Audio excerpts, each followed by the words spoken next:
Session 1 on the topic of NATO will now begin. The moderator for this session is Professor Choi Jinwoo, the director of the Hanyang Peace Institute at Hanyang University. Professor Choi, if you please. Yes.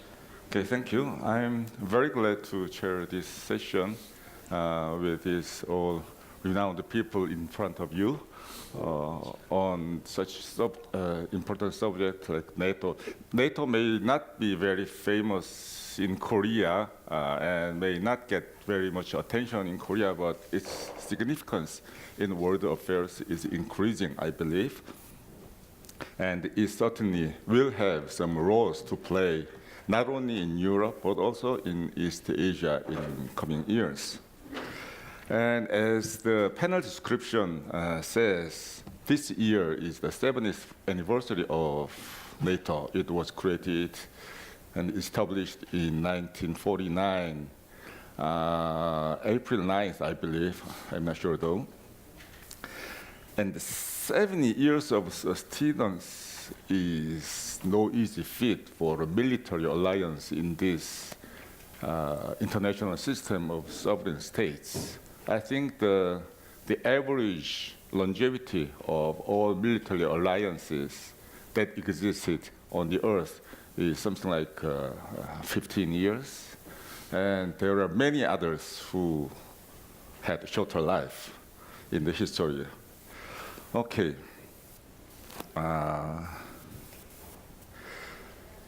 NATO has been very successful in the past, bringing stability and prosperity to the European continent.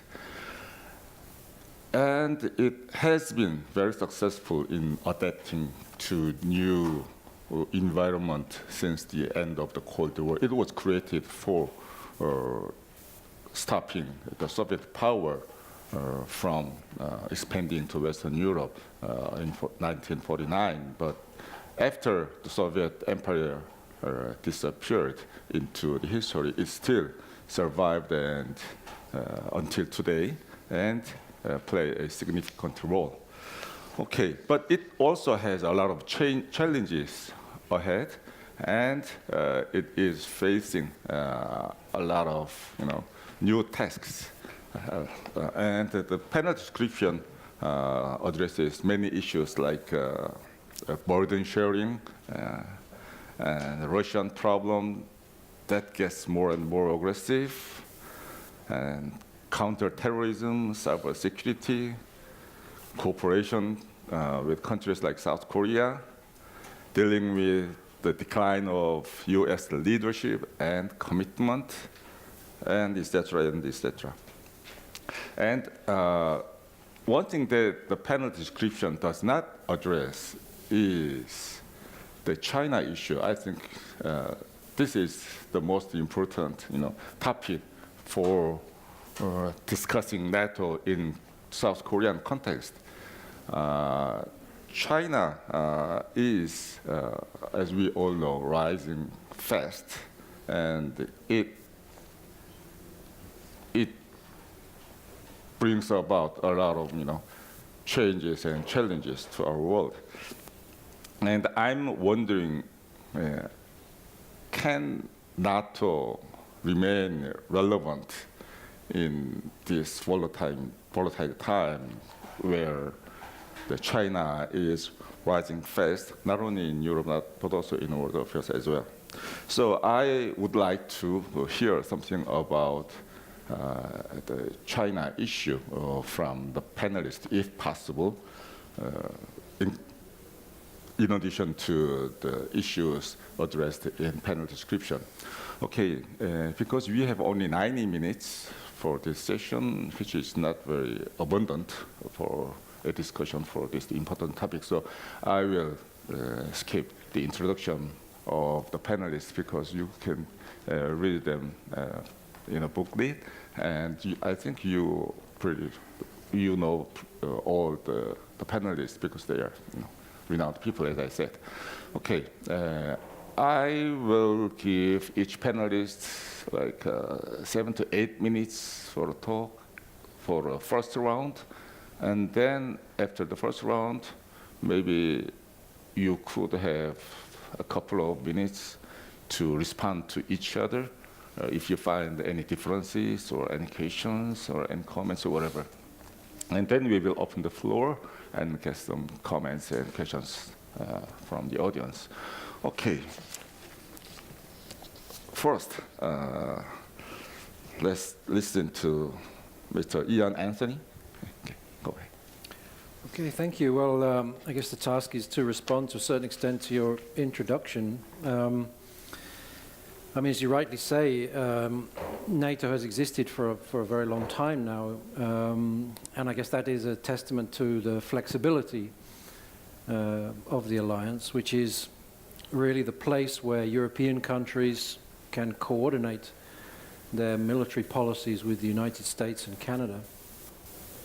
And that's a task which is probably required in perpetuity. So not only does NATO have a long past, but it has a rather solid foundation, I think, for continued existence long into the future. As you rightly say, that doesn't mean that there aren't significant challenges that have to be met. You drew attention to the issue of relationship with Russia, and of course, after 2014, there have been very significant changes as NATO goes through its latest phase of adaptation, and these changes still have to be fully implemented. But I think that is going to be probably the central task for the near future. What happened in 2014, I think, was a shock. When Russia annexed Crimea, it crossed the reddest of red lines within the European security system, which we thought we were building after the end of the Cold War. And then the conflict in Ukraine, which took on an intensity which has now led to more than 10,000 deaths, meant that major conflict had returned to the heart of Europe, if you like. And there was a recognition and an awakening that many countries were simply not prepared should some similar contingency arise. That doesn't mean that such a contingency was predicted or considered probable, but certainly there was a recognition that if it should happen, preparations weren't in place. So really, since 2014, there's been quite a rapid pace of adaptation and new initiatives taken. There are other panelists who can speak with greater authority on that than I can. But it means that the alliance has really gone into this latest phase of adaptation with a renewed sense of purpose, I would say. I'm sure we'll come back to some of the other issues that you raised. But to me, the question of the relationship with Russia, to a certain extent, has now been put onto a path which is somewhat predictable. Some of the greater challenges perhaps lie to the south and to the southeast. Finding a common view on what, if any, military tasks might be required in the stabilization of the northern part of Africa. This is a major problem. The Middle East, obviously, has also become a seat, again, of major conflict, coming closer to NATO's borders, including direct engagement by Turkey, for example, in Syria. So this Russia question, although it's an extremely serious one, it's one where a pathway has been defined and a process of implementing decisions is now underway. Some of these other challenges are perhaps the things that we still have to find common approaches towards. Mm-hmm. And it's this practice of seeking common approaches which is probably NATO's greatest strength.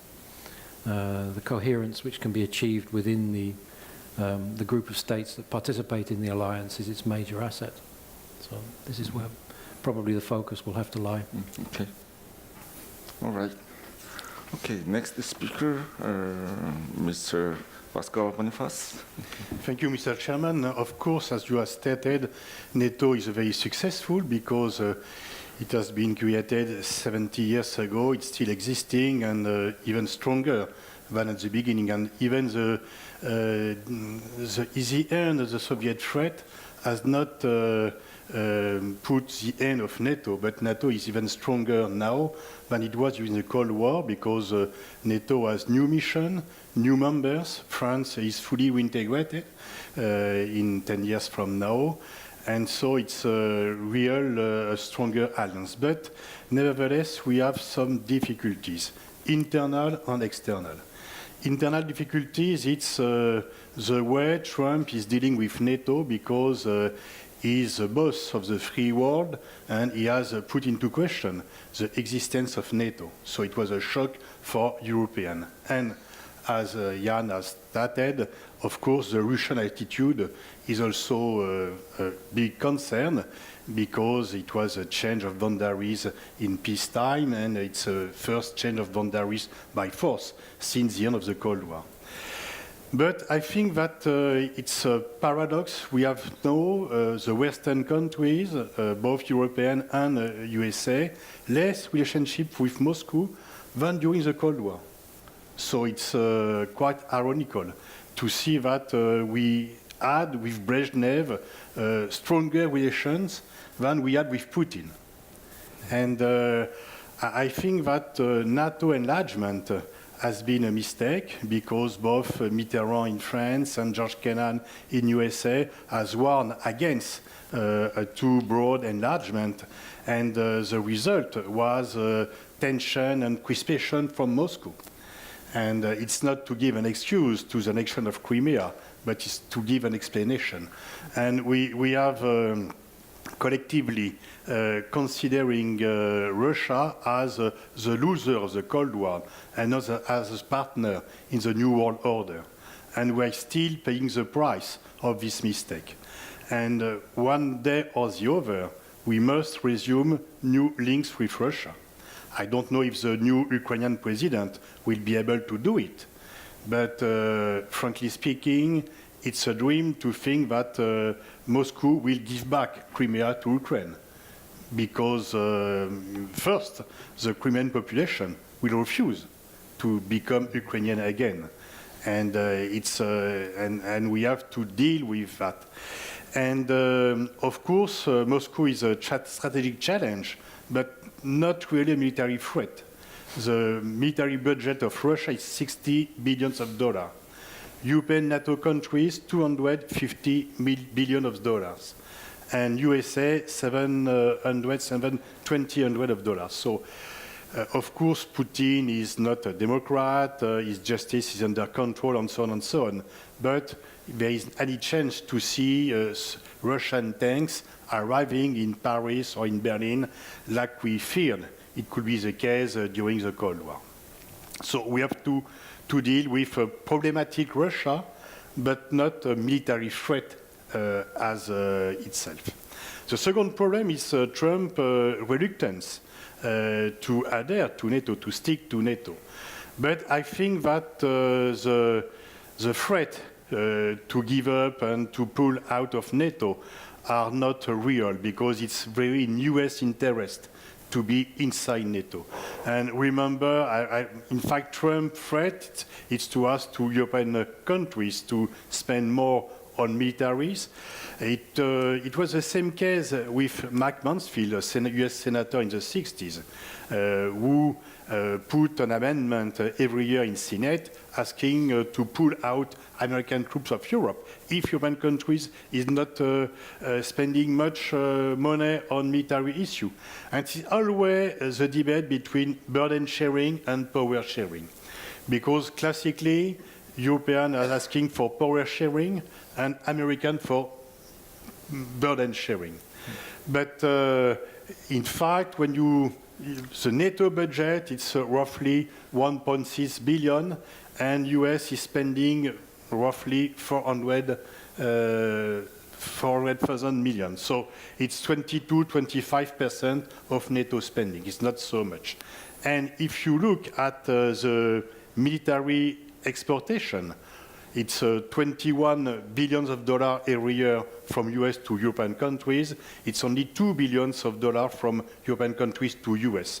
So the burden sharing is not so bad for USA, and I don't think that the Pentagon or State Department will accept to put Trump to pull out of NATO. Trump was not able to resume links with Moscow, and I think that NATO is not under threat of a break between European and America. But the way US is dealing with Europeans, for example, to prevent, to forbid them to have a relationship with Iran today, perhaps with Cuba tomorrow, with other countries, we have difficulties inside between Europeans and USA. Not all Europeans, because some European countries are very happy with Trump, like Poland or Baltic states, but it's a different case between Germany, France, and even UK, because UK has refused to break Iranian nuclear deal. And it's perhaps one of the first times on a very important strategic issue for US, that UK is not on US side. And to respond to your question regarding China, we could understand that the rise of China, not only economic, but also strategic and military in the Chinese South Sea, is a major concern. I'm not sure that NATO is a good answer. Maybe the rise of China is a problem, but I think that NATO could not be the answer to this problem, could not be the solution, because I think we have to deal differently with the Chinese challenge, and not as primarily as a military response. And if we transform NATO into an anti-Chinese alliance, we will create new problems, not new solution. Mm-hmm. Okay. He raised a couple of interesting points about the NATO's enlargement, and he just said about the NATO's the response to the China's rise. Okay, why don't we continue to the next speaker, Mr. Kestutis, I'm sorry. Thank you very much, and it's a pleasure to be here. This is the 70th anniversary of NATO, but this year we also mark another important anniversary, and that's 80 years since the start of the Second World War. And I would start with a cautionary note, because we can draw some parallels between 1939 and 2019, as I see it. Number one, back in 1939, there was widespread complacency among European populations that another World War cannot happen because the First World War was so horrible. Today we can see similar complacency in Europe, that another war cannot happen in Europe. However, as Jan has put it, we have a conflict ongoing in Europe today with thousands of casualties in East Ukraine. War is happening, it can happen, and it will happen again in the future, also in Europe. Number two, back in 1939, the European allies in particular were going out of their way to appease the aggressors, Hitler and Stalin. Even in August 1939, France and United Kingdom were encouraging Poland not to mobilize in order not to provoke Hitler. And we remember what happened just a few weeks later. And today we call it political correctness. So when we see Russian aggression in Ukraine, for reasons of political correctness, we call it hybrid warfare, because it is so politically incorrect to attribute aggression today in Europe. Number three, back in 1939, we saw a lot of distrust among allies. We saw failure to uphold mutual defense commitments. And we see again a lot of distrust between American allies and European allies, and in between Europeans themselves. So as a septuagenarian alliance, of course, we have some chronic health issues. Of course we do. But at the same time, we have some very robust signs of good health, even at our advanced age of 70 years. We are an alliance of democracies, and of course democracies disagree and discuss and quarrel, and it is difficult to reach consensus in the alliance. But once we do, it's a very powerful consensus, and we can make things happen. Number two, we are a defensive alliance. We will never respond to aggression with aggression. We will not respond to blackmail with blackmail. We will not respond to propaganda with propaganda. We are a defensive alliance. We will not be reciprocal. If someone attacks NATO territory with chemical weapon, like it happened in UK, we will not reciprocate with chemical attack in the streets of Moscow. It will never happen. That is not to say that NATO is idle. NATO is adapting. It is important to note that for an alliance as large as 29 allies, it takes time to adapt. We have adapted from the Cold War posture, and it took us 20 years, more or less, to adapt into a modern 21st century alliance, which now numbers soon to be 30 members. We have 40 partners spanning the globe, from Colombia in South America to Korea, to South Korea here. We have gone out of Euro-Atlantic area to Afghanistan, to the Horn of Africa to combat piracy, etc., etc., etc. And we are adapting again to the changed environment in 2014. And it was a huge strategic shock, as Ian Anthony put it.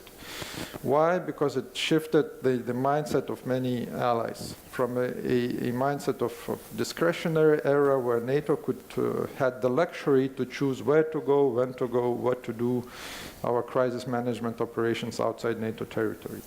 Today, this is not that benign environment. It is a non-discretionary environment where the potential adversaries choose the means to engage, the place to engage, and the time to engage, be it terrorist actors or be it state actors. It's a non-discretionary environment. And because of that, it shifted our perception of time and space as we knew it. In the benign era where we were running crisis management operations, we had all the time in the world because it was on our own terms. And space did not matter because we could take time to move forces where they need to be. With the change in 2014, we saw that Russia can take territory from another European country in a matter of days, also using military force. So that time perspective has gone. We can be facing a short notice attack against NATO, at a very short notice. Time is gone. And because of that, we rediscovered geography. The globe is a big place. It takes time to move American forces across the Atlantic and across European theater wherever they need to be. So these were very significant factors in the adaptation of the alliance. We already have come a long way. Many allies, all of them have started increasing defense spending since 2014. We have revised our defense planning. We are adapting our NATO command structure. We have increased training and exercises, including the largest exercise we had since the end of the Cold War, Trident Juncture 2018. So we have done a lot of things. Going forward, we as an alliance need to continue to work on our political responsiveness, especially to be able to make what former Secretary of Defense Mattis used to call to make decisions at the speed of relevance, to be able to react quickly, politically, and militarily if necessary. We need to increase readiness of our forces and our ability to move these forces wherever necessary in the Euro-Atlantic area. And my final point would be on NATO's relationship with South Korea, actually. There are, I think, three important factors at play here. Number one, a conflict either in the Euro-Atlantic area or in Asia-Pacific would have significant repercussions for both regions. They are intrinsically linked, especially so in those global common areas like maritime, like cyberspace, like outer space. There is no such thing as regional cyber conflict or regional outer space conflict. Any conflict in these domains would have global repercussions for either NATO alliance or US-Japan, US-Korea, US-Australia alliances. Number two, we heard this morning that we share the same values, they believe in the rule of law, believe in international law and international institutions. We are on the same side of history. And number three, the health of NATO alliance and the health of US-Japan, US-Korea, US-Australia alliances very much depends on the health of transatlantic and trans-Pacific relationships. So we both depend on US commitment to these alliances, very much so. And in light of that, I see perhaps 3 or 4 areas where NATO and Korea could do together more. We could work together more on the current crisis, which we do, and Korea is contributing, for example, to NATO's efforts in Afghanistan. Korea was cooperating with us in the counter-piracy operation. We have expressed repeatedly solidarity with South Korea in the face of North Korean aggressive activities and blackmail. Number two, we can think together more on the emerging challenges, especially cyberspace and outer space, because these are global commons. And these are emerging challenges, and we only started to scratch the surface. What does it mean to defend in cyberspace? What does it mean to deter an outer space attack, etc. Number three, we can do more in anticipation. We need to share more information. We need to, these kinds of exchanges as we are having today, we need to share intelligence about the upcoming challenges. And finally, we can innovate together. We NATO have, for example, the Allied Command Transformation in US in Norfolk, which is our innovation hub. And Korea is the leading actor in innovation here in the Asia Pacific. So why not think about joint projects in terms of big data, for example, where Korea is such a great leader. So there are things we can do together. As Secretary General put it in front of US Congress, it is good to have friends. And it is good for NATO to have a friend like Korea. And I'll stop here. Okay, thank you very much. Next, Mr. Brooke, Smith-Windsor. Thank you. Thanks very much, Chair, and good afternoon, ladies and gentlemen. Again, thank you to the Asan invitation to address you today on this subject, which I'm going to frame in the context of NATO, South Korea, and the legitimacy of U.S. leadership. And why do I do this? I do it because if there is one, as we've just heard, if there is one common denominator that South Koreans, Canadians like me, and Europeans share since the end of the Second War, it is the security guarantee and indeed the leadership of the United States of America, albeit through different security architectures. So here in 2019, halfway through the Trump era, I think it is fair to collectively ask what makes sustained U.S. leadership legitimate? And what opportunities does it present for cooperation between NATO and South Korea going forward? Very briefly, I want to frame this context in reference to Professor David Lake's 2018 presidential address to the American Political Science Association. He pointed out that in constructing the global order of Pax Americana in the aftermath of the Second War, U.S. authority derived from a high degree of legitimacy in the eyes of West Europeans and Northeast Asian allies on which it was centered. Three types of legitimacy are identified.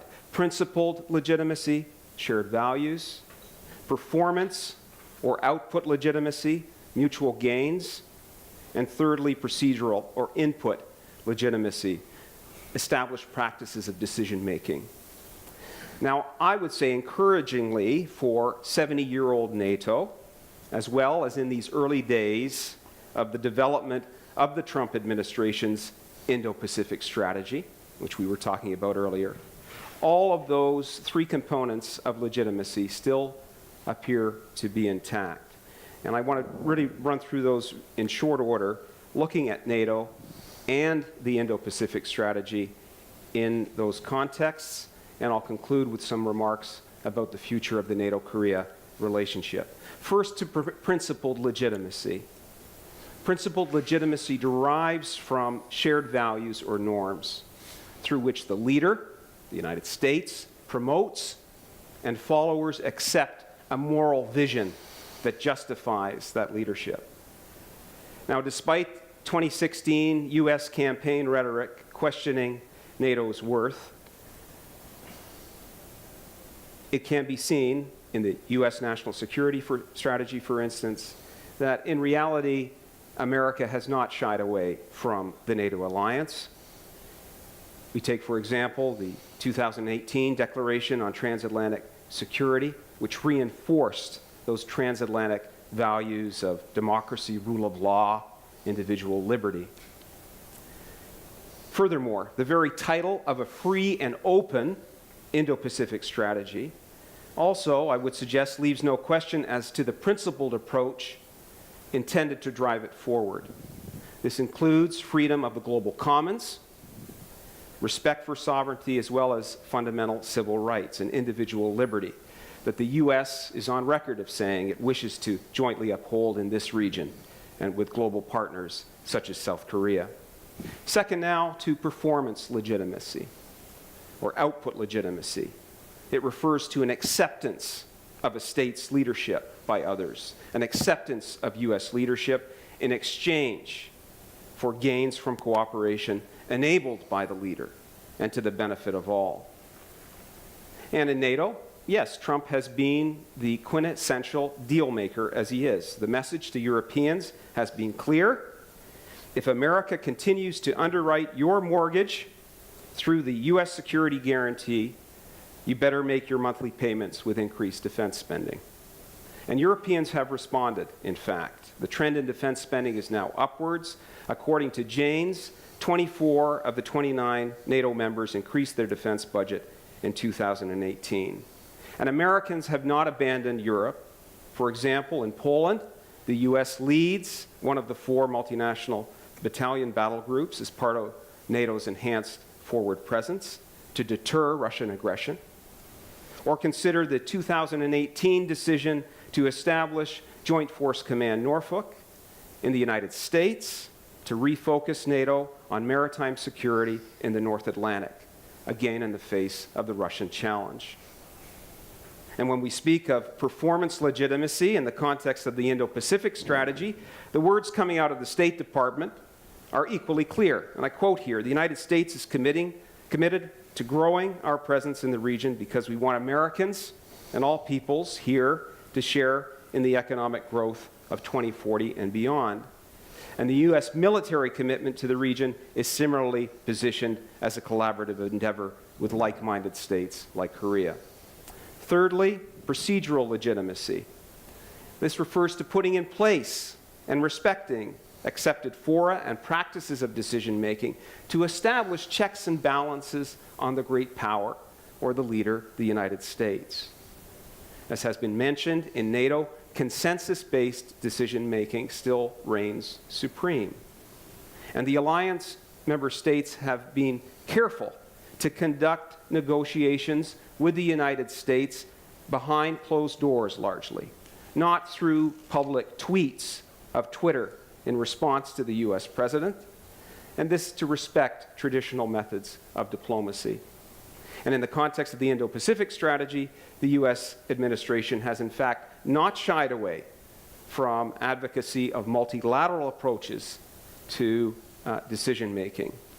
The Trump administration is on record as wishing to increase engagement with, not undermine, such fora as the Indian Ocean Rim Association and ASEAN.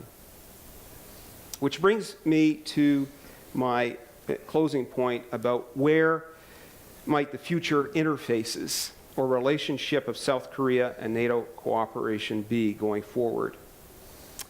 Here's just one idea I put forward. How about leveraging U.S. leadership and sustained interest in Europe and in the Indo-Pacific to promote a format that would bring together NATO's long-standing Asian partners across the globe, Japan, South Korea, Australia, and New Zealand, bringing them together in a NATO +4 format and not solely on a bilateral basis. Why would this arguably be of some value, you might ask? These 4 partners, like the NATO allies in Europe and North America, renounce territorial expansion and aggression. They uphold respect for the rules-based international order. The point here is that such common values can often lead to common cause and thus make the partnership stronger.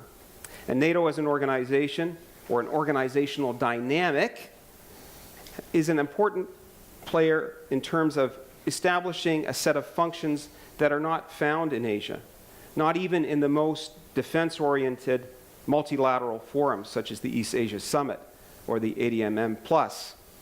NATO is of value in 4 key ways: as a political partner, as an operational partner, another means of cooperation with the United States, and as a multilateral school for military interoperability.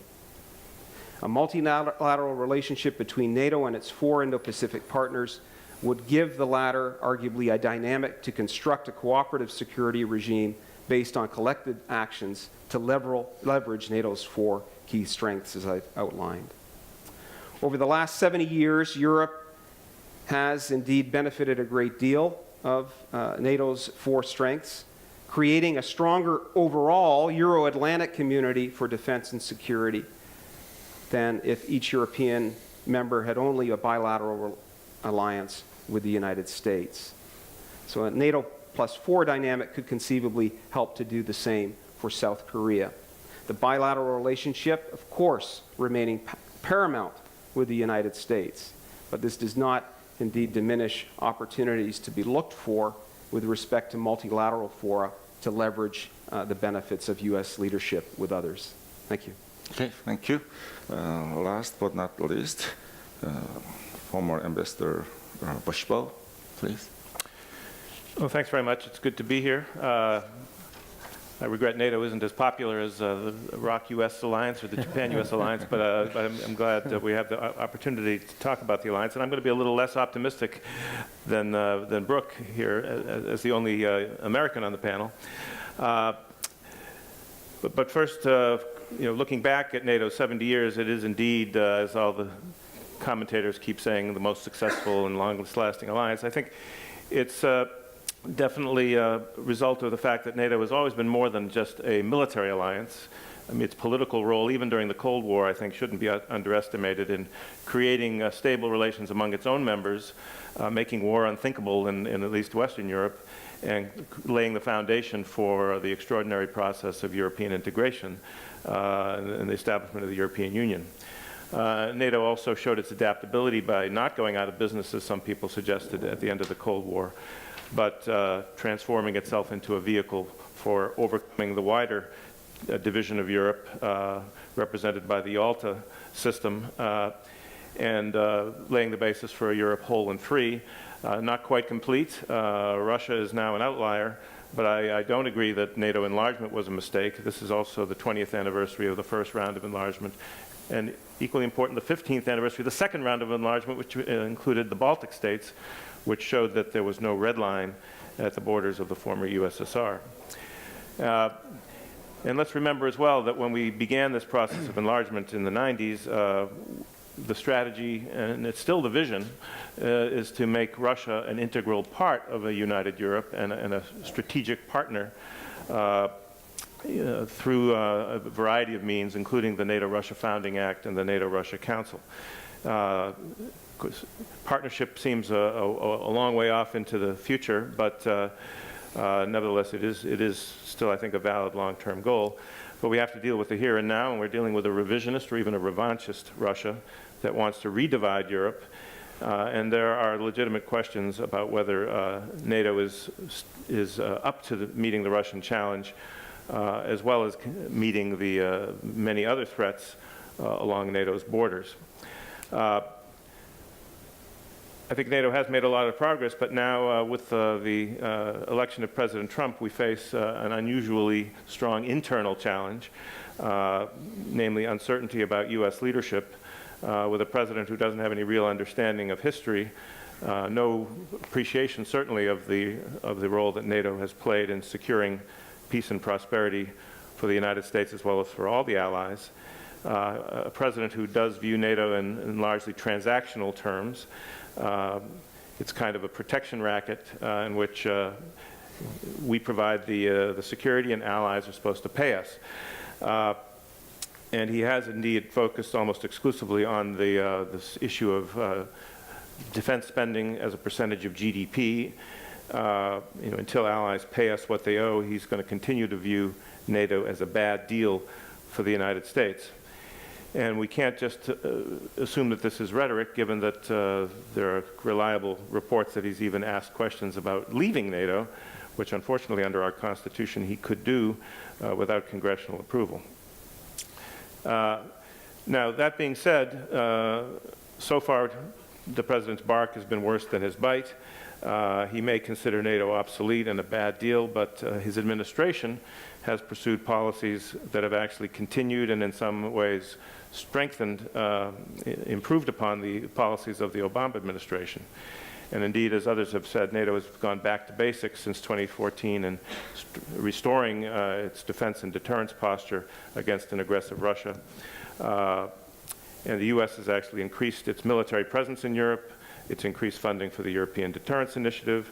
It's increased U.S. rotational deployments and its other efforts to help bolster allied capabilities needed to deter Russia.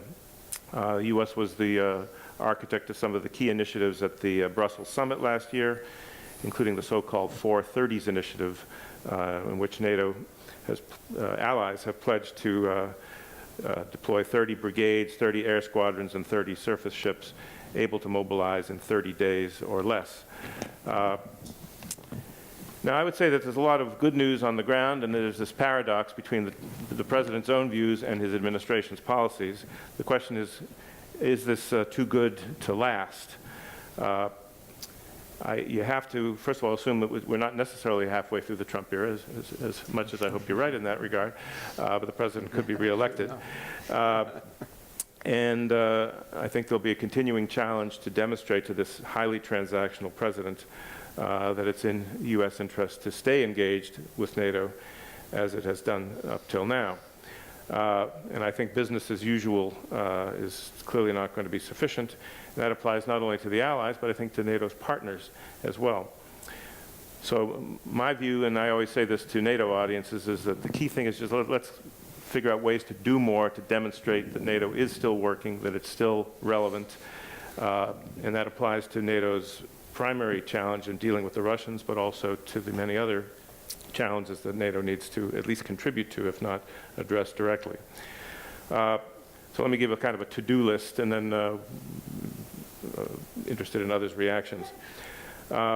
First of all, this burden-sharing issue is a real issue, and it's not going to go away.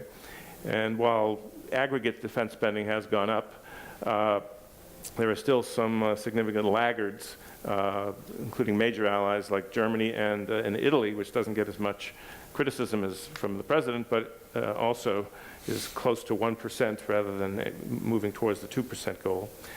So allies really need to stop making excuses and get serious over the next few years on living up to the pledge that they did make. But I think beyond spending, the allies should look for other ways to make additional contributions to the deterrence along the eastern flank. I recently was the co-author of an Atlantic Council report called Permanent Deterrence, which suggests ways the U.S. could increase its presence in Poland and in the Baltic region. But I think this shouldn't be just a U.S. effort. I think that despite the admirable contributions, including by Canada, UK, and Germany in leading battalions in the Baltic states, I think there's room for more European force contributions to further close this time-distance gap that Kestutis was referring to. I think Europeans who talk a good game about European defense and strategic autonomy need to put more muscle behind the rhetoric and have a higher level of ambition for European defense. And I think over time, aspiring to contribute upwards of half of NATO's capabilities for collective defense, areas like aerial refueling, precision strike, intelligence, surveillance, reconnaissance, all areas where the United States provides anywhere from 75 to 100% of NATO's capabilities right now. It may take time to reach 50%, but I think it would provide for a much more balanced alliance, which would be a more sustainable formula than what we have now, even after Trump departs the scene. On other fronts, I think allies need to get more serious about NATO's southern strategy. NATO unveiled this Projecting Stability initiative at the Warsaw Summit in 2016 and has fleshed this out into a framework for the South, but it's still largely an empty shell. The lead initiative under this rubric is defense capacity building, but it doesn't receive any common funding from NATO. It relies heavily on voluntary contributions by a few nations. And as a result, NATO doesn't really have any strategic impact on helping to promote defense sector reform in partner countries that can stabilize NATO's southern periphery. And of course, the South is not just about projecting stability. We now see an expanding Russian role in the Mediterranean and in the Black Sea. So NATO needs to bolster its defense and deterrence posture, in particular its maritime posture, if we're going to deter the Russians in the South as well as we're doing up in the North. And of course, projecting stability isn't just about the South. NATO could be doing more to bolster key countries that are under threat from Russia, in particular Ukraine and Georgia. The recent seizure of Ukrainian ships in the Kerch Strait in November is a reminder that Russia continues to feel uninhibited in the use of force to change facts on the ground. And a more unified alliance approach to bolstering the sovereignty and independence of Ukraine and Georgia, I think, is long overdue. Finally, the alliance does, I think, itself, but also in partnership with countries like South Korea, Japan, and Australia, need to begin to think through the implications for alliance security of a rising China, which is not just rising in East Asia, but expanding its presence on Europe's periphery as well, both militarily with bases in the Horn of Africa and through the Belt and Road Initiative. NATO has already begun to address the risks of dependence on China for 5G and other emerging technologies. But the allies also need to think about what role NATO could play in counter Chinese cyber threats, Chinese efforts to control critical infrastructure inside NATO and countries on NATO's periphery. This would be, I think, a natural subject for enhanced consultations with NATO's Asia-Pacific partners. I think a NATO +4 format, as well as bilateral discussions of these issues, would make a lot of sense. Afghanistan provided a basis for partners to contribute to NATO operations. That operation may be nearing its end, and I think we need to look for other ways to maintain the military-to-military cooperation and work with the partners themselves to set new priorities for direct military and security cooperation with the alliance. We are unified by shared values. The threats are increasingly transcending any one region of the world, so I think there's certainly a basis for reinvigorating NATO's partnerships with the Asia-Pacific nations, just as we need to reinvigorate partnerships with partners along NATO's more immediate periphery. So I'll stop there. Look forward to your questions. Okay, thank you very much. A lot of issues has been raised, and I don't think I can sum up everything, and I will be able to put together. But there are some issues for debates has arisen, like the prospect for NATO. Some are very optimistic, but others are less optimistic or more or less cautious. And also, the Ambassador Vershbow disagreed with Mr. Boniface on the issue of enlargement of NATO. It was a mistake, or it was inevitable, or it was a right choice, or what. And also, there are some differences among the panelists over the possible impacts of Trump presidency on the future of NATO.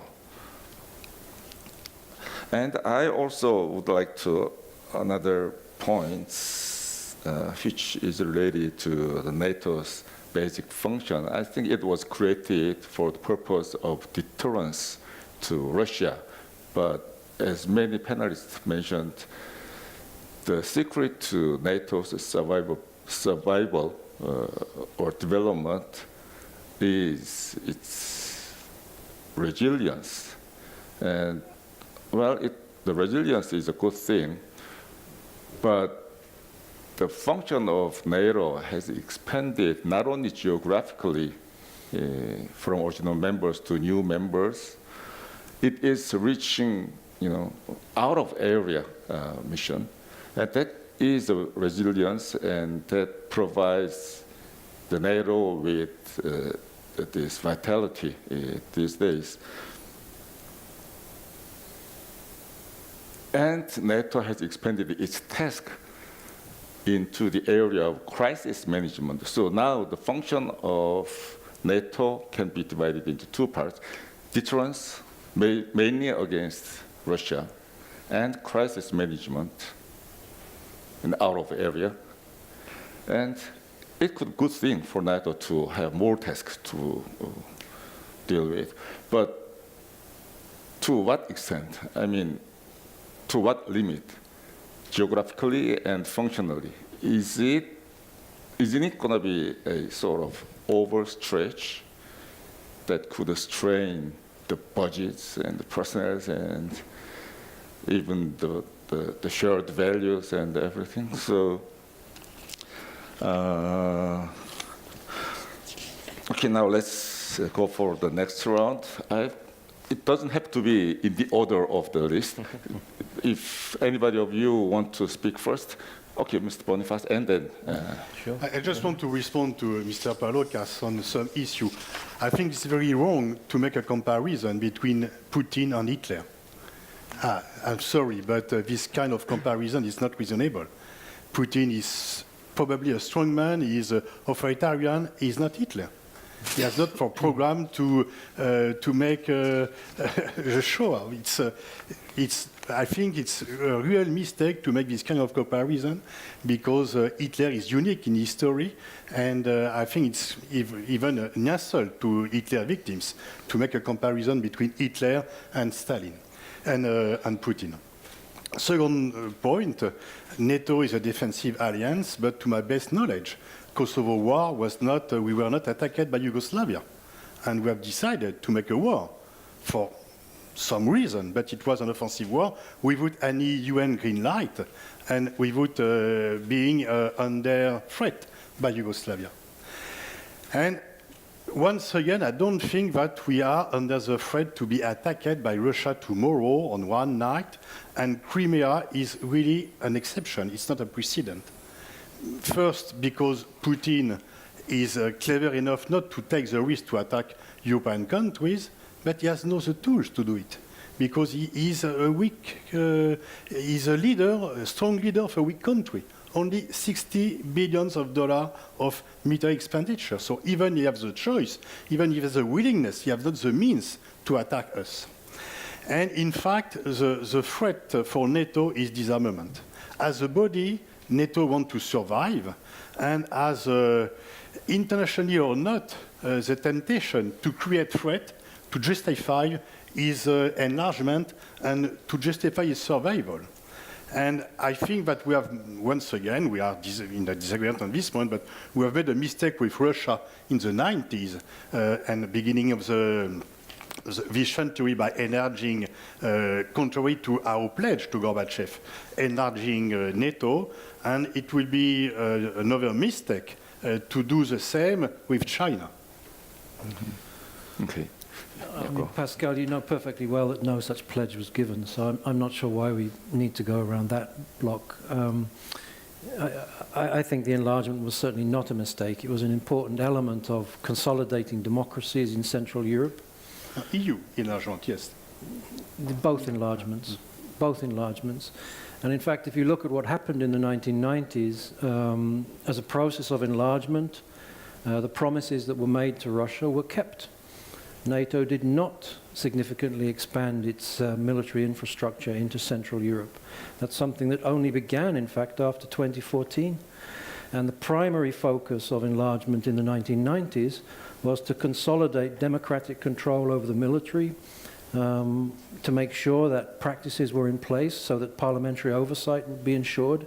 These kind of things were genuine achievements in consolidating democracy.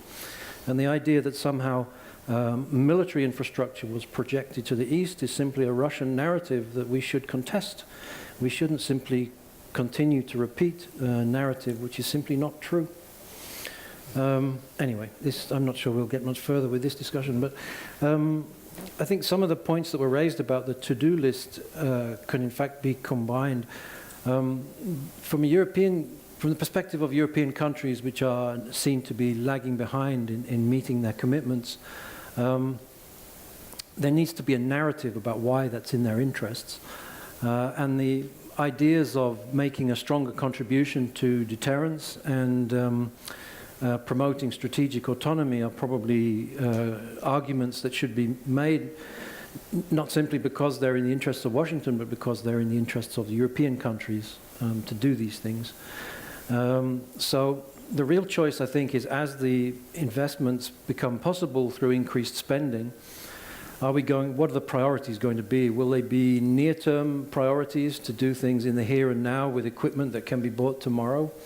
Or is it an investment in a longer-term perspective to develop European capabilities, at least moving us closer to the US capabilities in some emerging technologies, for example? So I think we'll have real choices to make because more money will be available.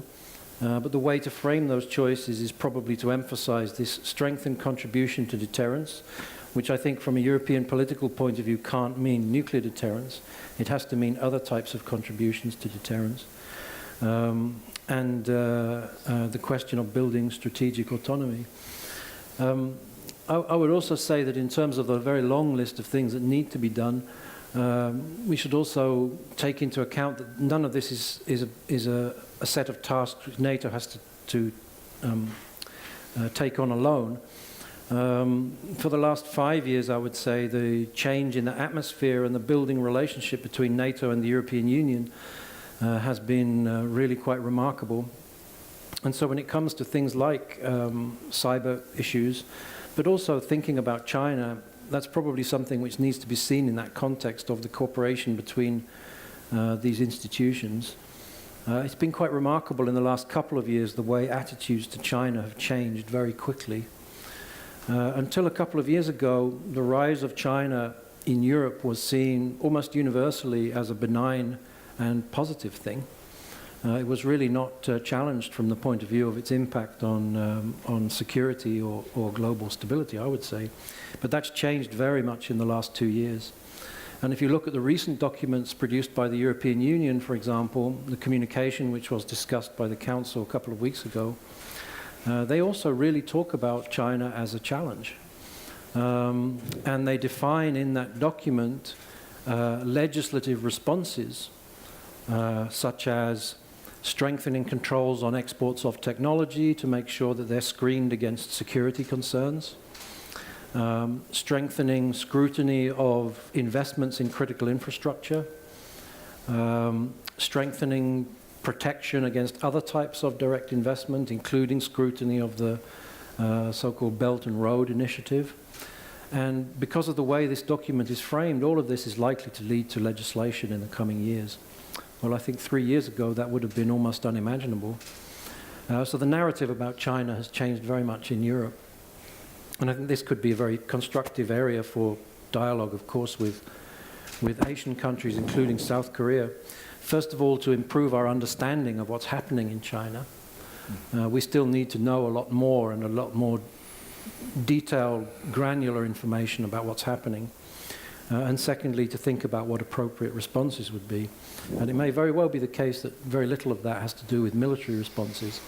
But if NATO is the framework which is available for such discussions, then why not? Yeah. One last point, closer to home. I would say not only Ukraine and Georgia, but European countries need to renew their interest in some of the other countries in the immediate neighborhood of both NATO and the EU, particularly in the Balkans and in Moldova. We need to pay much closer attention to what's happening there, and we need to invest much more heavily, not only in the technical measures carried out by the Commission, but also in political engagement and making sure that we create constructive relationships with Moldova and with countries of the Balkans. Okay. Mr. Vershbow? Yeah, thanks very much. A couple of things. First, you asked the question about is NATO running the risk of overstretch. I don't think that's, in fact, the case. I think it's been wise of NATO to adopt this multiple strategy with 3 core tasks of collective defense, crisis management, and cooperative security. But I think it's also understood within NATO that NATO isn't always the option of first resort.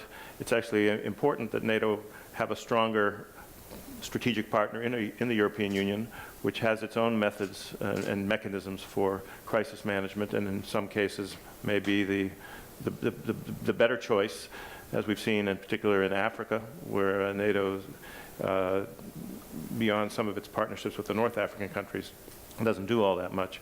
So I think consensus decision-making kind of limits NATO's capacity for overstretch. I think allies will only agree to do what NATO can handle. But I do think that it was the right thing for NATO to do, not only to intervene in Bosnia and Herzegovina and to end the civil war there, which Bosnia wasn't directly threatening NATO security, but this kind of instability on the European continent, I think, was rightfully seen as a threat to the longer-term stability and integration of Europe. And I think the same rationale applied in Kosovo, where there was a consensus, even though we didn't have UN Security Council authorization, that the acts of genocide and the ethnic cleansing taking place there posed similar risks to what we had just seen just a few years earlier in Bosnia. You could even make that case for Libya, even though NATO should have stayed engaged after it intervened. I think by pulling out, it forgot the lessons it learned in the Balkans and allowed Libya to fall back into the instability that we still see today. I won't belabor the enlargement issue. I'm glad Ian mentioned, Gorbachev himself has refuted the idea that he was promised anything about NATO enlargement during the German unification talks. The issue of NATO enlargement wasn't on anybody's agenda at the time, and the assurances given were regarding the disposition of NATO troops in the eastern half of Germany and nothing more.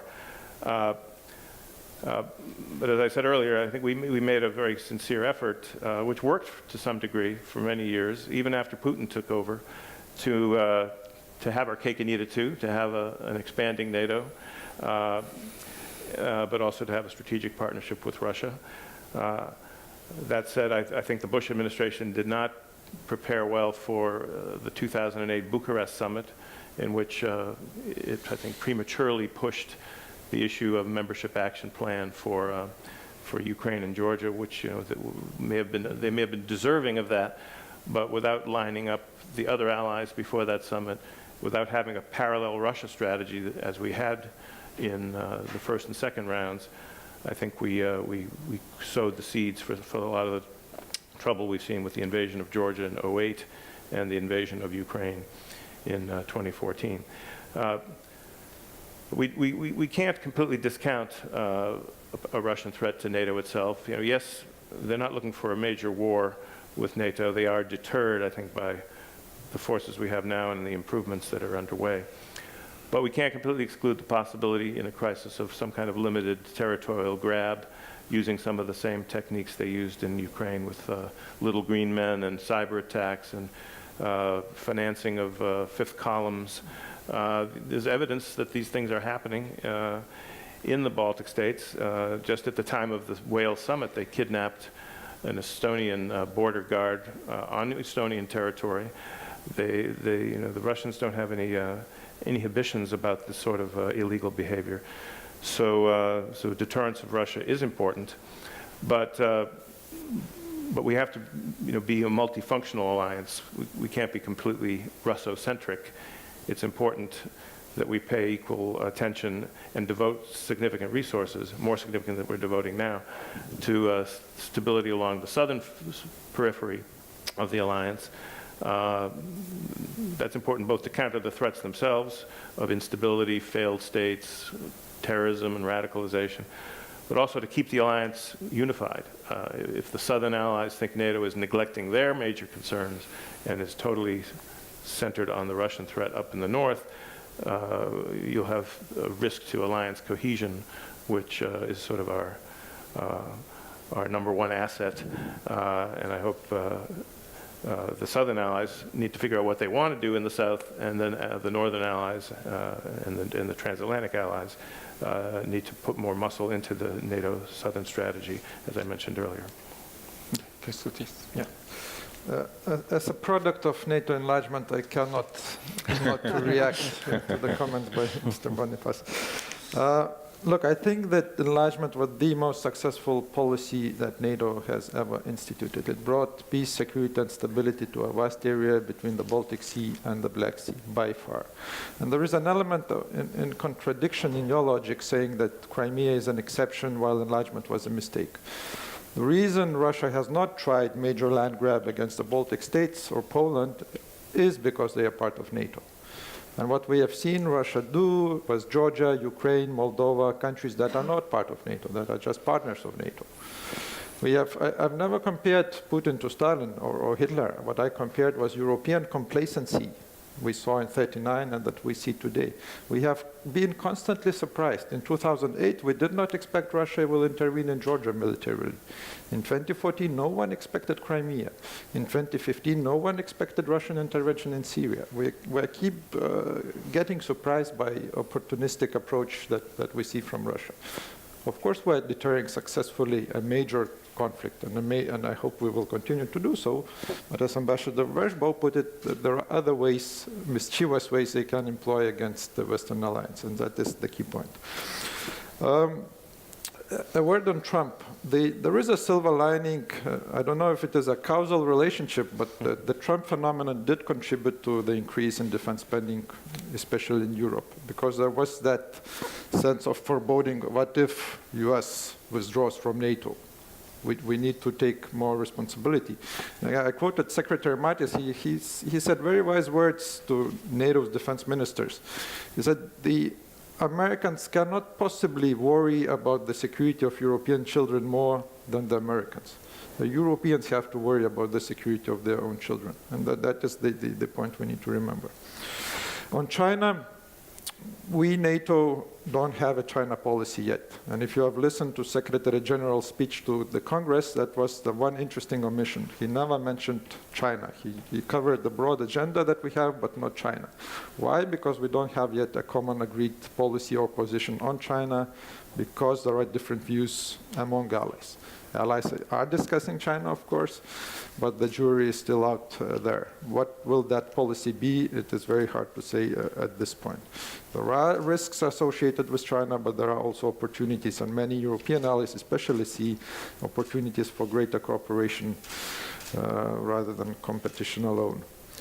And finally, the last point would be on the potential overstretch. There is, I would say, a bandwidth problem because of how broad NATO's agenda has become over the last 5 to 10 years. The North Atlantic Council meets once a week. And normally on the agenda you have 1 or 2 questions. But the agenda of NATO as an alliance is 50 items, from partnership with Australia to women, peace and security, to deterring Russia, to fighting terrorism, to projecting stability, to capacity building in Tunisia, etc., etc., etc. So there is a real bandwidth problem. How do you prioritize? And it is very difficult to prioritize when you have 29 allies with different security perceptions, different interests. That is why we are a slow-moving alliance.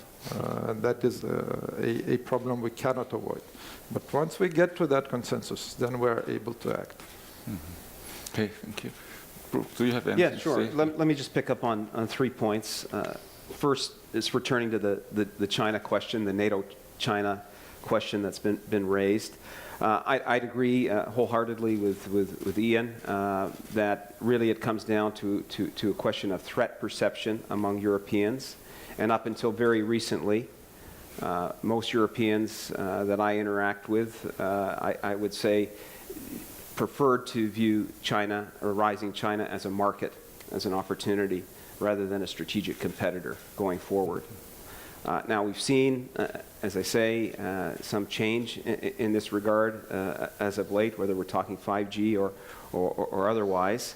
However, this orientation of still preferring to view China as a market is still there. One only has to look at Italy, where I currently reside, signing up to the One Belt, One Road as the first G7 country to do so. So what NATO's policy will be, and as has been pointed out, NATO doesn't have a policy yet, will really come down to this issue of threat perception.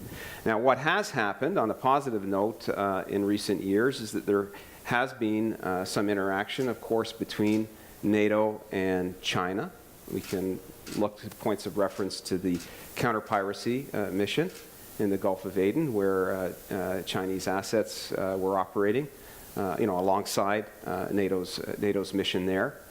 Since 2012 or 11, I believe, there have been military-to-military talks as part of confidence building, so this is good news. And the Chinese regularly send delegations to NATO's centers of excellence on different aspects of warfighting for information visits. So that's on the positive side. Now, what happens if things were to go south? And I spent a good deal of time in Beijing a few years ago, and that's one question I was asked all the time is, what would NATO do if there was hot war in this part of the world? If there was conflict either here in the Korean Peninsula, if there was conflict between the United States and China over Taiwan, what would NATO do? Well, you your immediate reaction, NATO probably wouldn't do anything because it's far away from NATO. But I just point out, no one would have dreamt that NATO would have been in Afghanistan over 10 years if we had asked that question a couple of decades ago. So first point I would say in response is never say never. When you ask the question about whether or not NATO would intervene, we can really point to 5 de facto criteria of what it would take. 4 at least, maybe 5. And I just summarized them for you. If NATO's to intervene, and it has to be by consensus, generally the allies will ask themselves the question, are NATO's values and interests at stake? Okay, that's number 1. If they can check that box, another question that will be asked is there regional support? Is there regional support for an intervention? Okay. Thirdly, is there the political will to intervene amongst the allies? Ideally, you'd get a Security Council resolution, although the Kosovo case has been pointed out, where allies, the NATO intervened without a resolution. So nice to have, maybe not a need to have. And then the 5th point that's generally asked in this context about NATO intervention or not is the chance of military success. And this is the strategic military advice that the military commanders provide to the political authorities. So if NATO can check 4, maybe 5 of those boxes, if you need the UN Security Council resolution, then you might see an intervention in this part of the world. I doubt you'd get China agreeing to UN Security Council resolution authorizing NATO intervention here. So perhaps the Kosovo precedent would be something to look at. That's the China points I wanted to raise. This issue of NATO survivability was pointed out, and I think that indeed NATO has proven itself over the years to be quite adaptable, and that's why I remain an optimist. One has to remember that NATO has faced so-called near-death experiences in the past. We only have to think of the great debate over the deployment of cruise missiles in the 1980s, or even more recently in 2003, the great division over the US invasion of Iraq, where NATO did not partake in that invasion because, again, decisions are taken by consensus, and a number of member states vehemently opposed that operation, including the French, including the Canadians, for instance, so NATO did not intervene. Great division within the alliance, but the alliance nevertheless survived to see another day. Americans may refer now to freedom fries as opposed to French fries, but NATO continues. So I remain somewhat of an optimist when we talk about NATO survivability. Thirdly, just this question of enlargement. I just want to point out that when it comes to the enlargement issue, and again, membership, I have to remember, because sometimes this is asked in Asian circles as well, membership for NATO is limited to European democracies, European countries. That's clearly stated in the founding treaty. So the treaty would have to be changed if NATO was to entertain membership for Korea or Japan or otherwise. I think that's highly unlikely. Partnership is not. And when it comes to NATO's partnership policy, from the very beginning, NATO has been clear that it's really the partner that decides the level of engagement. So NATO is never the demandeur. NATO, it's not a question of councils in Brussels looking at the map and deciding we want this country to be a member or we want this country to be a partner. It doesn't work like that. The initiative very much comes from the partner. So when we think about the future relationship between NATO and South Korea, the initiative, to a large extent, needs to come from Seoul in defining the contours and the level of ambition that Koreans want to have with respect to that relationship going forward. Okay? Thank you. Okay, now let's open the floor to the audience. You first, and you, and then please identify yourself first and make your comments and questions as short as possible. Okay, yeah, thank you. Thank you for the presentations. Stefan Moos, Old Village. You mentioned the lack of UN consensus as a weakness, but I see it as a strength for the NATO because you can act when there is when there's a blockage somewhere, particularly regarding Russia or China, key players. So I think it's a very attractive point for potential new members. I think the question that somehow permeates through the debate is could NATO survive US NATO exit, or then would, for example, European partners be up to the task and up their game? Would they be able to do that? And then regarding extension, I fully agree that it was a very, very good thing, particularly for Baltic states. And my question is more for a player we didn't talk about today, which is Turkey.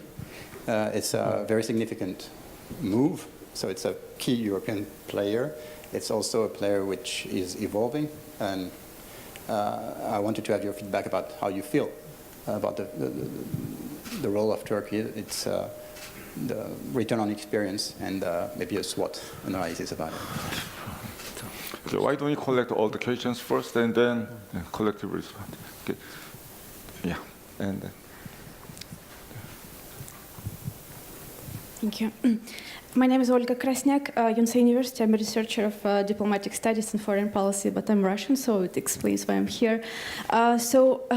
NATO was created to contain communism. The Soviet Union doesn't exist anymore. You said, all of you almost said, NATO was created and enlarged from defensive purposes. Well, it doesn't seem from Moscow perspective, so definitely. And it's a classic security dilemma because it's hard to identify intentions of the other side. So definitely enlargement of NATO, it's taken as offensive purposes. American scholar of international relations, John Mearsheimer, he said basically in his latest book, NATO moved to Russia's backyard. He meant Ukraine and Georgia. And finally, we've got Ukraine and Georgia. Well, I'm not justifying, I'm just trying to explain. And when you said NATO did not see it was coming, Ukraine and Georgia and probably Moldova, probably NATO intelligence should work better to see it was coming. And Crimea, definitely, it's an exception because see what is happening in Crimea. Russia invests a lot of money, builds bridges, roads, anything. Nothing happens in Donbass or Abkhazia, absolutely not. So it's not about spending anything. So definitely Crimea is an exception. But again, I'm not justifying, I'm just trying to explain Ukraine. But my question, so finally, there's three, well, I'm historian, there's three attempts when the Soviet Union and Russia tried to approach NATO, well, during Khrushchev liberalization in 1950s, early 1950s. Then Gorbachev attempts in late 1980s. But then actually, after first term of Putin presidency, he tried to connect with NATO more closely. And all of these attempts, it was failure. Well, it seems that NATO didn't accept Russia's attempt to be closer partners. So it's my question, if after Putin probably would be another attempt coming from Russia. So what do you think about this?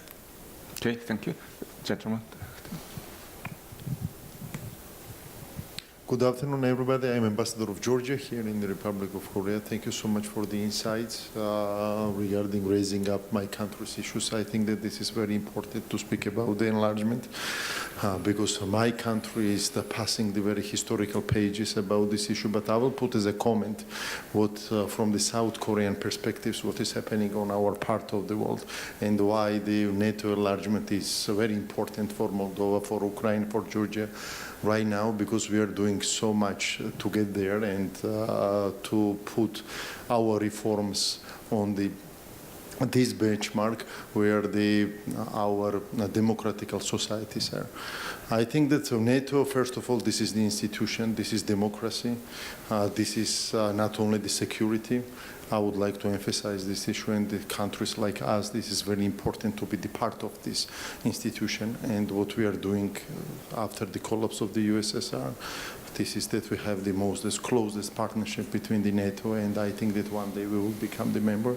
And I don't think so that NATO is the threat of the Russia in some point, because we saw the Baltic countries and their relations with Russia definitely change in the different mode.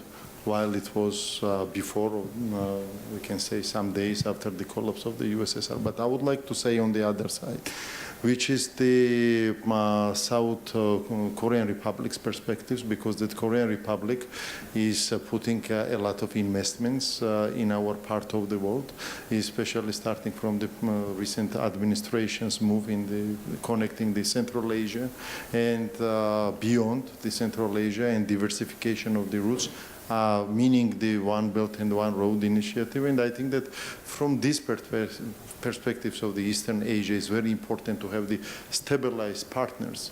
And the NATO is bringing the stability in our part of the region. And that's why that I think that it's very important to keep up this rhythm, and it's for everybody's interest to see us on the same page and to be on the part of the liberal order, which I think that today's the event is about. Thank you. Okay, thank you. Yeah. Thank you, Jinwoo. I'm Chung Min Lee from the Carnegie Endowment. I was very surprised that none of you mentioned domestic politics. And so my question to all of you is, what is the domestic political consensus in Britain, in France, and in the US, where I live, in Canada, and in the Baltic states? Because if the consensus is that NATO is going to survive for the next 10, 20, 30 odd years, you have to have a government in place that supports NATO. And so that's my quick question. And my small question is, what about Britain? And so once Britain exits the EU at some point, if it does, will it have any impact on its role in NATO? Thank you. Okay, we have 6 or 7 minutes left for us to talk about all these issues, and I will give you 1 minute per person if you have anything to say. Why don't you go first? Well, they're very good questions, so we should try to pay the people who asked them the respect of giving them an answer. Maybe we go in reverse. On the UK, it remains to be seen, in fact, 3 years after the referendum, whether the UK will leave the European Union. But in fact, in terms of security policy, probably the results will not be very dramatic, even if there is a decision eventually to leave. In fact, in the UK, when you talk to people, they have a quite clear hierarchy of participation in different international frameworks for security.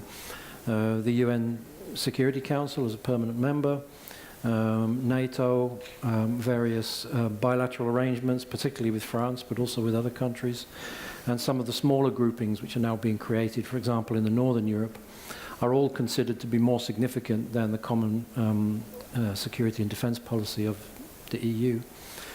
So when you talk to people in London, not participating in CSDP is seen as one of the very few benefits of leaving the EU. So I doubt if there would be very fundamental changes in that area. Actually, the issue of domestic politics and Turkey are, I think, connected. In my own personal view, Turkey is a bigger challenge to the alliance in some ways than Russia, because Russia's bad behavior makes it fairly straightforward to come to consensus on certain issues. But to claim to be an alliance of values when you have an increasingly authoritarian big country in an extremely sensitive location is going to be a major headache going forward. Thankfully, the Turkish colleagues haven't yet at least cancelled the results of the elections that they didn't like recently, but if that was to happen, that would be a significant blow to at least the narrative on NATO as an alliance of values. More generally, we need to pay, if we're going to really mean that we're an alliance of values, we need to pay more attention to domestic developments, not only in Turkey, but also in some other European countries at the moment. Okay. One word on Moldova. I think Moldova is a case which illustrates this issue of how partnerships form and how alliance enlargement takes place. Moldova has no interest in being a member of NATO, and in fact, the Moldovan constitution requires neutrality. What Moldova is seeking is help to persuade the Russian colleagues that their peacekeeping forces are no longer required. Even if there was a rationale in 1992, there is no rationale today for a significant Russian military presence in Moldova, and it's really time for these forces to go home. But the Russian colleagues have made it very clear that in fact Moscow will decide when it's time for them to go home, and their presence is part of a larger geopolitical discussion. It really has very little nowadays to do with the situation in Transnistria. So I think this is a good example. Moldova doesn't seek membership of the alliance, and this is the sovereign right of Moldova as a country, and it's absolutely no problem for the alliance. Okay. Other countries prefer to seek membership. Okay, thank you. Yes, in France, the far left and the far right are asking for a NATO bailout, but they are not able to take power together. And the other parties, from the center right to the center left, ask to stay in NATO, and some of them ask to be more vocal, to be more active, to be more heard, but inside NATO, and not to, we have been back 10 years ago, it's no question to pal out again. Okay. Specifically to the question on European ability in the case the Americans draw down in NATO. Mm-hmm. We hear a lot about, and what Ambassador Vershbow mentioned, the search for strategic autonomy, European strategic autonomy. The problem is we never hear what for, the autonomy for what. Like, a bit like with Brexit, take back control to do exactly what. This is something we still need to hear from Europeans. And on Russia, I fully agree that the dialogue is essential. And there is now, I think, the trust between the two sides, it's at the lowest point in many years. And without dialogue, we will never be able to restore that. Even in the darkest hours of the Cold War, we had dialogue, and that is essential to avoid misperceptions, to avoid miscalculation, and to rebuild trust. So I fully agree on that point. And final point on intelligence and effectiveness of that. Remember Stalin, when the Germans invaded Soviet Union, he refused to believe his own intelligence. Even the Germans were already inside the Soviet Union. So it's a problem of political attribution and recognition of what is happening, not only the effectiveness of intelligence. Thank you. Okay, thank you. Okay, very quickly, with respect to NATO-Russia, remember the NATO-Russia Founding Act, the Rome Declaration are still intact. NATO did not take the decision, even though the view was generally held that Crimea and events in Ukraine represented a violation of many of the tenets, principles of those agreements. NATO did not rip them up. So they're there. They can be very much reconstituted, revived when conditions so permit. And I think that should be looked on in somewhat of a positive light, despite where we are today. Domestic politics, I can tell you, you asked the Canadian issue, I'd say generally with the possible exception of the Separatist Party from Quebec, there's cross-party consensus that NATO is a good thing for Canada. Canada's been there from the beginning of the alliance's creation, and you only have to see that with the Canadian lead now of one of the multinational brigades in the Baltics. So this is a tangible representation of that. On Brexit, I think Brexit will be good news for NATO in reality. Good news. And why do I say that? Because for the United Kingdom, and I'm British as well, so I can say this as a British citizen, I think that NATO now will be the only show in town in terms of the representation of the national interest in a multinational context when it comes to security and defense. The European Union is not going to be a real option anymore, and perhaps the view that's a good thing. Okay. Mr. Vershbow.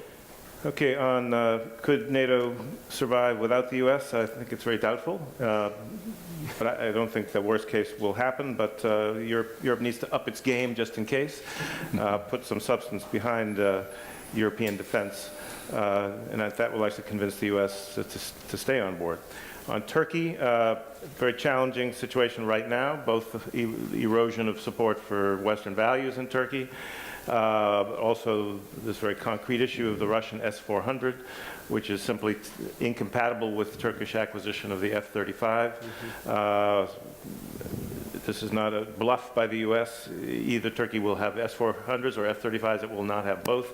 I don't know how we're going to solve this issue, but I think Turkey ultimately doesn't want to lose its NATO security guarantee, despite the very fraught relationship we have right now. And I hope some face-saving solution for Turkey can be found. Agree on the NATO-Russia partnership.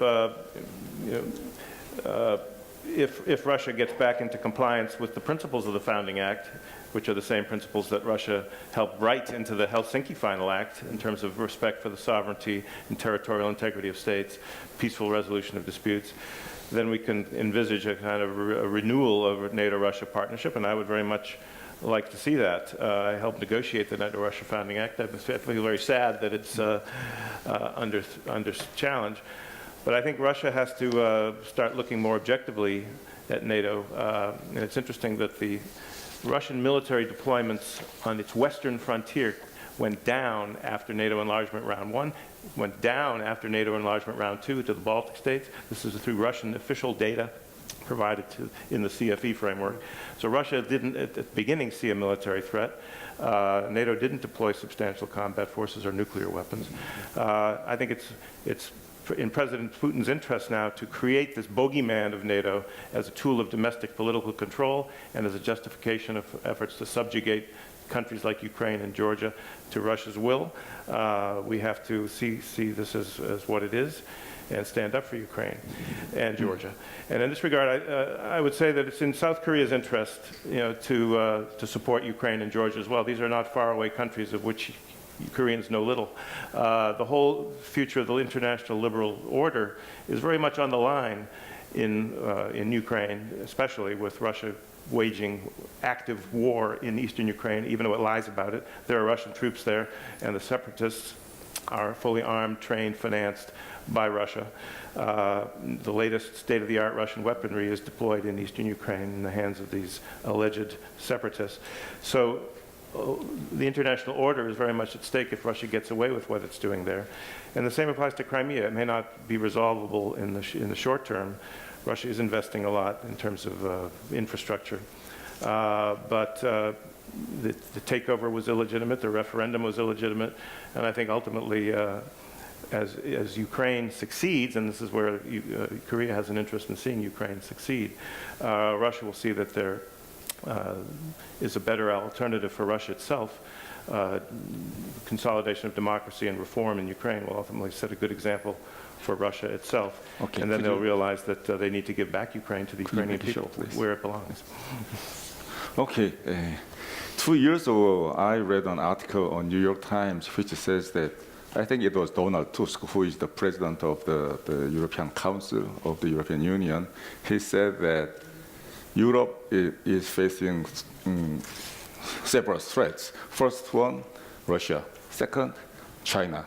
Third, United States under Donald Trump.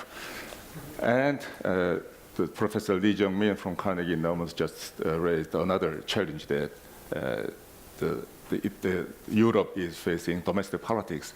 As the NATO, as NATO member states has to pay more and more money to the NATO expenditure, I think it is likely that the NATO could be more politicized in the domestic politics of member states. And in that case, the NATO have to deal with another front of challenges. Okay, for the last 90 minutes, we discussed about NATO and its role, its history, its future prospect, its relationship with other parts of the country, other parts of the globe. And I don't think we have agreed on anything, but that was not the purpose of our session. But it was very insightful, informative, and inspirational. For that purpose, I think the session was very successful. And thank you for your speech and listening. Let's adjourn. Thank you very much.